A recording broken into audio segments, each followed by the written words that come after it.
Hello, and welcome back to another Tea Tuesday. Let's get into it.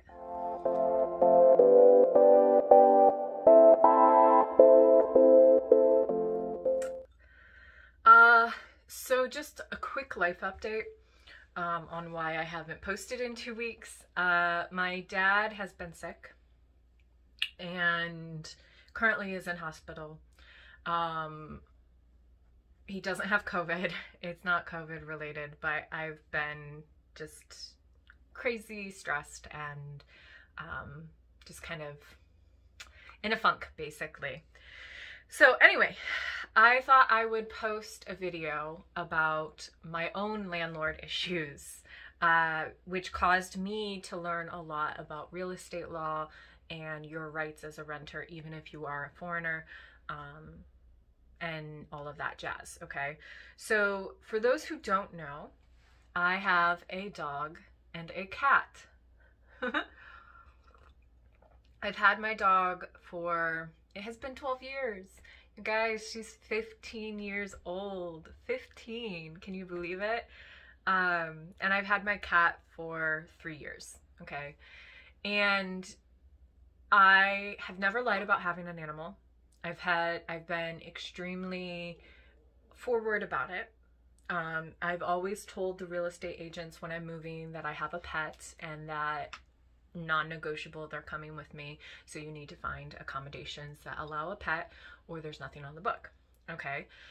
I have rented at, this is my current 4th place that I've rented. And I've never had a problem with a landlord. Okay. Now this is my first villa. Okay, and my landlord lives on the 3rd floor. You see where this is going. I never lied about having the pet, but the landlord got pissed because of the dog. Okay, now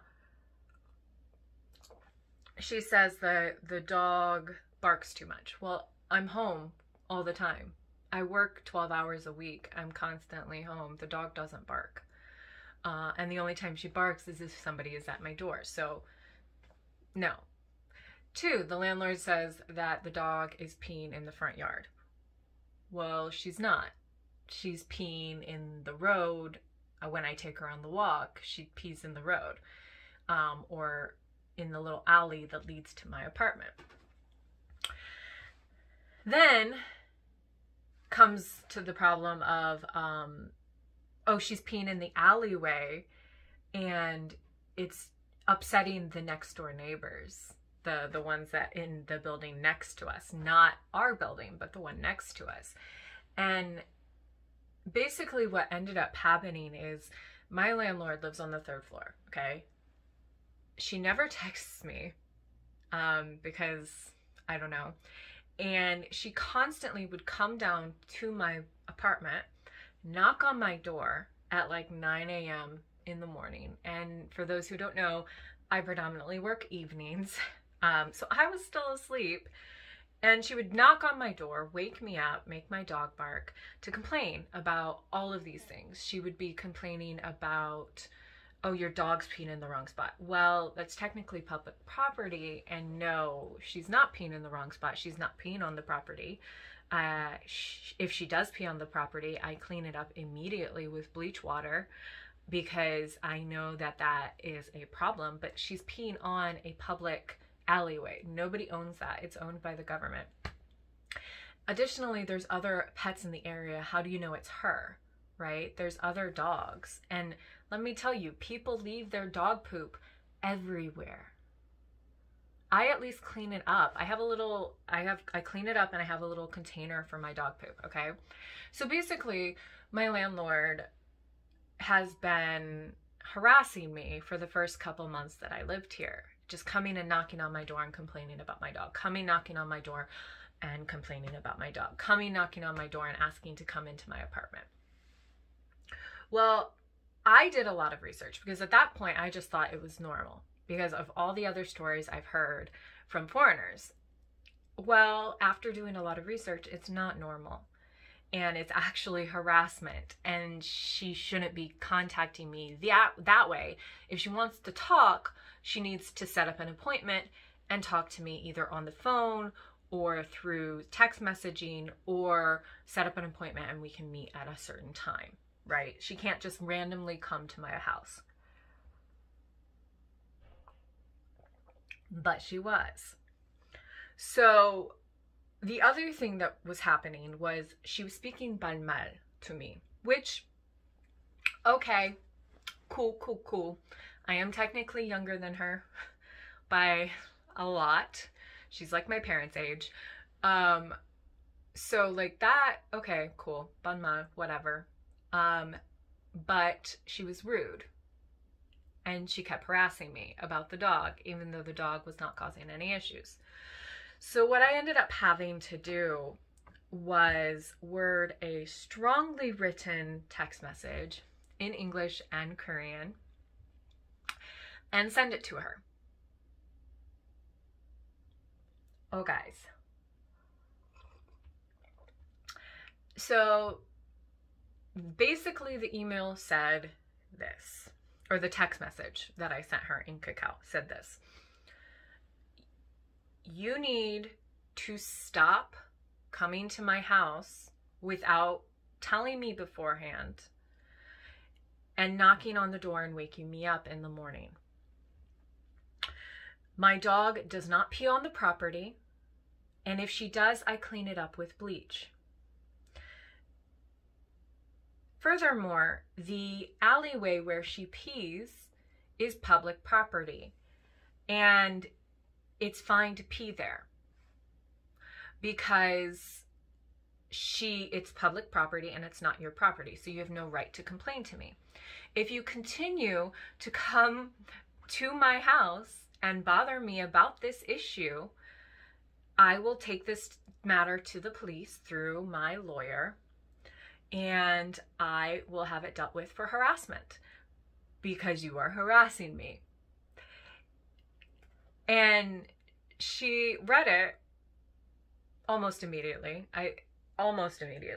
And then proceeded to leave it on read for 24 hours. And then texted me back, okay, I understand, and left it at that. Now, this woman would yell at me every time she saw me out in the yard, or anytime she would say something to me. Her husband was super sweet, super nice to me, never had a problem with him, but she would always say something and yell at me or come to my house. I scared her.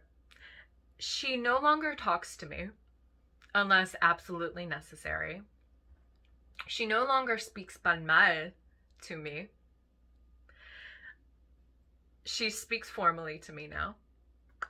And she literally, anytime she has to come to fix something, so my water heater was not working properly, she had to come and fix it recently, she kept apologizing for having to come to my house and come inside. But I got her off my back, and she no longer says anything about the dog. And like I said, the dog doesn't really pee there anyway, in the alley even. She sometimes pees, but not normally. And the lady had nothing to stand on. But had I not known my rights and had I not done the research, I would have just been continuing dealing with the harassment from her. I would have continued to deal with her coming and knocking on my door at 9 o'clock, 8 o'clock in the morning and being like, your dog pees everywhere. Well, she doesn't. Also, there are a shit ton of stray cats that I have seen pee and poop all over as well. And do you know how many people I see, their dog takes the shit and they just walk away? Too many to count, okay? Too many to count. I am a responsible dog owner. My dog's constantly on her leash. Excuse me, my dog's constantly on her leash. I pick up after her, I clean up after her, like there's no problems. The lady was just on some kick, thinking I didn't know that what she was doing was harassment. The funny story is, you would think that that would make it difficult for me in terms of continuing to rent here, but it didn't. So I actually, my contract is up in this month, and I need an 8-month period. I need till September. Well, I guess it's 7 months. I need about 7-8 months time frame where I need to have like a part-time rent, I guess, or live in an apartment for a short-term lease. That's what it's called, short-term lease. English is hard, you guys. So short-term lease for about 7-8 months. I talked to my landlord about this and asked if I could go on to a month-to-month basis or if I could sign a new short-term lease. And you would think, after all of the issues and coming to my house at 9 o'clock in the morning, that she would say no and be like, I want you out. Guess what she did? And guess who has an 8-month contract?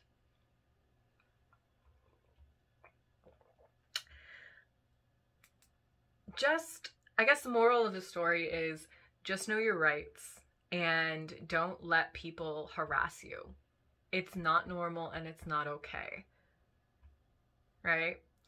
But yeah, it's hilarious. My landlord's scared of me. Anyway, I love you guys and I will see you in my next video. Hopefully my father is out of the hospital by then. So, love you. Bye!